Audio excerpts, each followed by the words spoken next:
So, our first talk of the day is from Andrew Griffith. He was in business for 25 years before entering politics, like a madman. He is the Shadow Business Secretary. He is also someone who I argued with on Twitter and then DM'd me and asked to meet. Then when we met him, he had actually read the LFG bill in detail and gave me basically a clause-by-clause response. Incredibly appreciated, took it very seriously, and then after that, sent me a message about 2 weeks ago saying, I think you'll like this, and sends me a tweet where he's holding the LFG bill in his hands, saying, I've got a physical copy. He picked up one of our 1,000 physical copies that went to MPs across the country. So thank you very much, Andrew. Please come up, and please welcome him.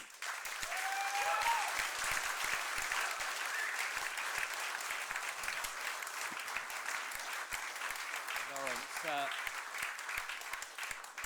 thank you. Does this mic work? It works, yeah? Okay, well, brilliant. Look, lovely to be here. I am a massive fan of Looking for Growth. It is the question of our time, and I'm really hoping that this movement is going to make a substantial contribution to answering that. As Lawrence said, I'm not a career politician. I went to Westminster 5 years ago after 25 years in business. Most of those businesses were disruptive in their time. I was with Sky for 20 years, part of a team that took that business from 1 million customers to 20 million customers and an eventual exit of 48 billion. I was on the board of Just Eat Takeaway at the time that IPO'd, one of the successful British tech unicorns. And I went into Westminster because I was too young to retire and I don't play golf. But also because I'm a patriot. And I believe fervently that if we are going to solve all of the challenges of our time, and we have many, then we need the ferocious problem-solving power of business and private capital and that battle of ideas. We can make this change happen. Of that, I've absolutely no doubt at all. And actually, this is the most exciting time to be forming a group like Looking for Growth and trying to make that contribution. We've come to the end, in my view, of an era of one particular type of politics, and we're right at the start, you are right at the start of another. Actually, policy formulation in this country has not really moved on since the Gutenberg printing press. Goes and writes a policy manual, eventually by osmosis, that gets absorbed into the system. We can do and will do a whole lot better than that. Now, I don't need to tell the people in this room some of the challenges we face as a society. Lawrence, I've been a victim of crimes. Lost 3 bikes and an old battered Defender. We have a overly centralised healthcare system which costs a vast amount of money, but the thing no one really likes to talk about is the really quite difficult health outcomes that it delivers.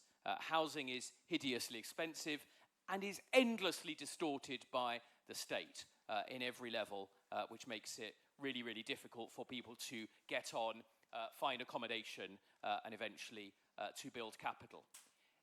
Industrial electricity prices in Birmingham, West Midlands, are 4 times those of Birmingham, Alabama.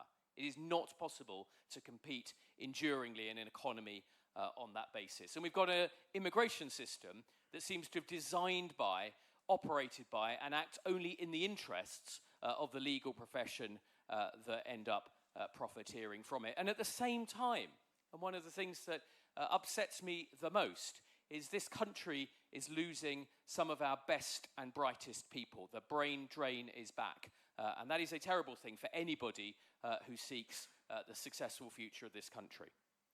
When it comes to growth, we know that economic growth for a very long time has been anemic. In fact, right now on a GDP per capita basis, the only basis on which we should measure if we're looking to improve the lot of our fellow citizens, on a GDP per capita basis for the last 3 quarters now, growth is going backwards.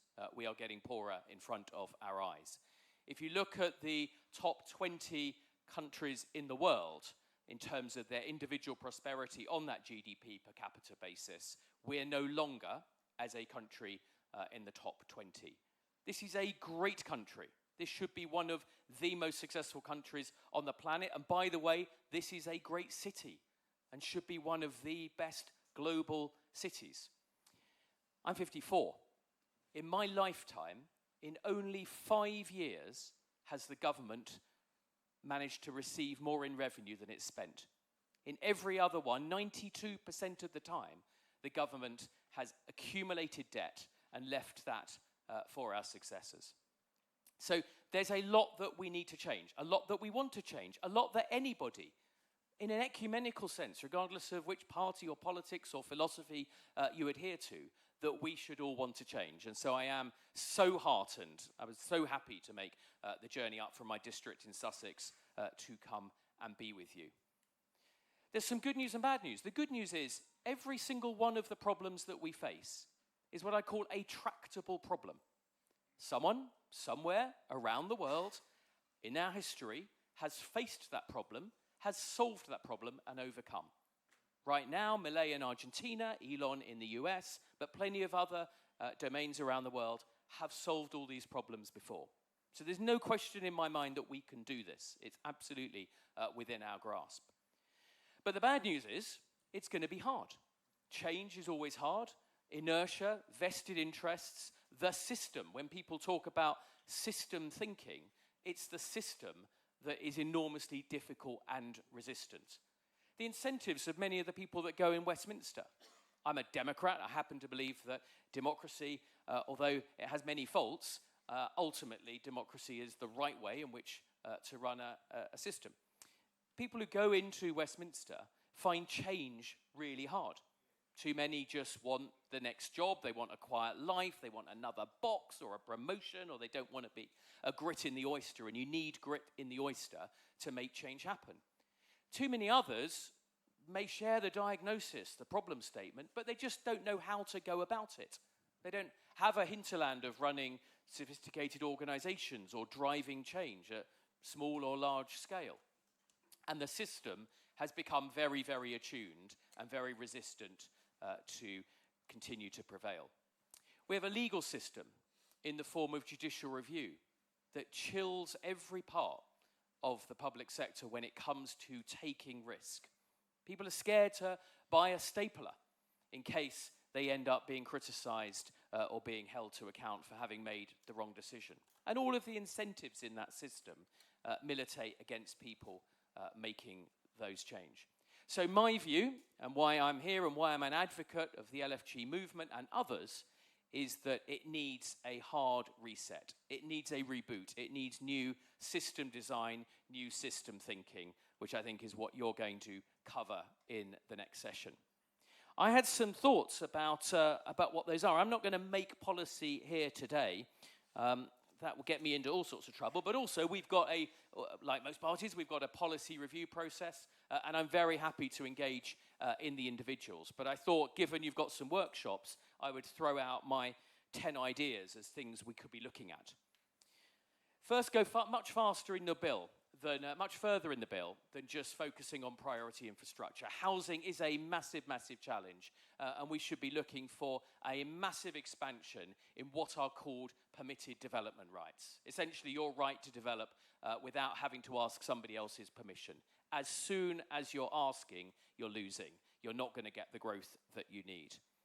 Secondly, go and tackle the judicial system. When I was a law student, it must have been longer ago than I care to think, but the entire corpus of judicial review sat in 3 small volumes.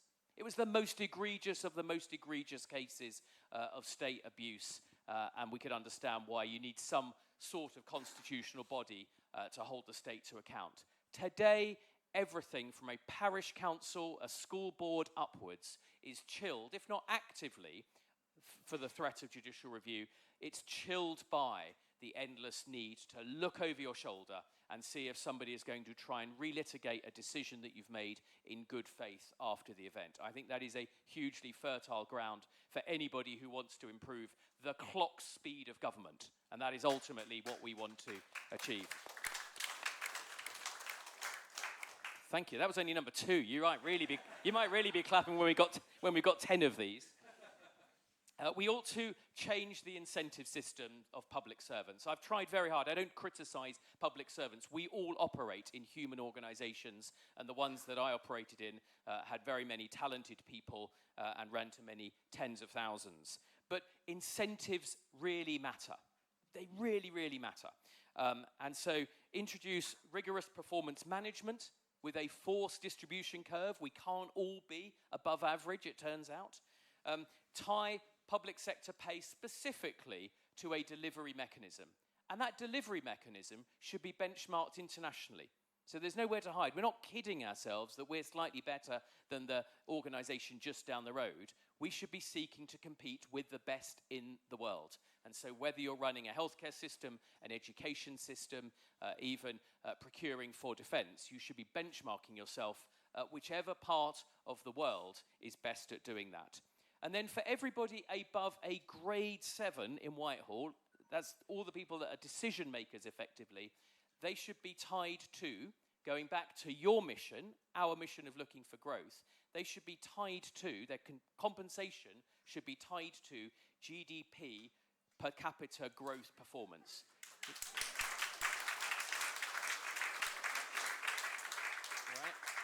Right. I'm up for that as a legislator, but why wouldn't we? Why wouldn't we, if that's the biggest challenge of our time, make sure that everybody's got some skin in the game? And you know what? When we do well and when we grow, everybody should benefit. Implement radical public data transparency. You'll be familiar with many, many people now who are doing great work at exposing where the money goes, and most importantly, the outcomes that we get for that. People like Neil O'Brien in my party, Charlotte Gill's been going on for a long time about some of the waste in the system, the Taxpayers Alliance, and many, many more, probably some in this room. If you are, thank you. This is God's work. But that radical transparency, even down to the level of individual public servant salaries, will allow us to drive very significant savings and drive better performance at the same time and hold people to account. Some form of debt break. I talked about the inability of the state to balance its books. Politicians of all flavours keep putting more and more debt on, and all that is both pushing up the current cost of interest, but also impoverishing our future. You're all younger than me, so it's impoverishing your future for today. Even now, the Chancellor's just made up some new fiscal rules, and she's about to break them. I mean, politicians ultimately should not be trusted. You need some sort of external break on that. Let's make fewer laws. I've only been in Parliament a relatively small number of years, but one thing I've discovered is that every single parliamentary session and every single government that comes in, or Prime Minister that comes in, wants to make more laws than their immediate predecessor. It's absurd. Parliament is a law-making machine. It just keeps cranking out more and more paper with less and less impact. And if you look at something like the criminal justice system, too often the answer is a new law rather than actually drive compliance with the law that's there. And all you do is lose 18 months while everyone discusses what the wording of the new law should be rather than actually get on and do. So fewer new laws and enforce the ones we've got. Is a controversial one. Is there too much devolution? For too long we've been going on for devolution. We are a small country, and we're a relatively homogenous country. You can fly over the entirety of it in 1 hour. And arguably, or question, is devolution just giving more opportunity for delay, more layers, because power never really gets given away, it just gets federated, and more opportunity for rent seekers to come in and try and put their pennyworth in the wheel. Fewer regulators. I think we're rapidly moving for that to be the new orthodoxy. But each regulator should be forced to publish, as they do in British Columbia, an annual audit of the costs of growth that they put on the system. So we understand exactly what the brakes are that we've applied, and then stop this proliferation. There are 25 new regulators that have been set up in the last 9 months. It's mad, and there may be 1 or 2 that are being talked about to get rid of. So we've got to understand what the cost of all of these regulators and bring them to heel. Make all positive action illegal everywhere, but especially in universities and hiring decisions, so that we know definitively we have the best people on the job. We have to compete at our fighting strength. We need 18 people to help run our economy. And finally, this is it's a little bit of a hangover from my time and battle with the financial regulators, but finally, let us have a proper regulatory regime for crypto assets so that we don't treat it as some sort of liability or threat, but as an opportunity to be evaluated properly. So, Lawrence, those are hopefully that's food for thought. You've got some workshops. If you could just answer all 10 of those, then I'll do my bit to try and bring my party on board with the answers. Look, it's going to be hard, but there's no more exciting opportunity, and no one should be passive about essentially the destruction of our country. If we don't grow, we continue to slide. We won't be a magnet for talent, we won't be a magnet for capital, and we won't be able to deliver on our challenges of prosperity. So it's a great opportunity. It's exciting. I think it's one of the most exciting times to be in this policy domain at a time. And this is a great country. This is a country that shaped the planet that we live on. It's a country that, by virtue of the first industrial revolution, shaped a century. And it's a country that I firmly believe, if we get it right, has its best years ahead of us. Yuan Lee Q from Singapore said, to govern, you need iron. And if you haven't got iron, you need to get out the way. I firmly believe that, but I firmly believe that groups like this, your ideas, your iron, are what's going to take us forward as a country. Thank you so much for having me.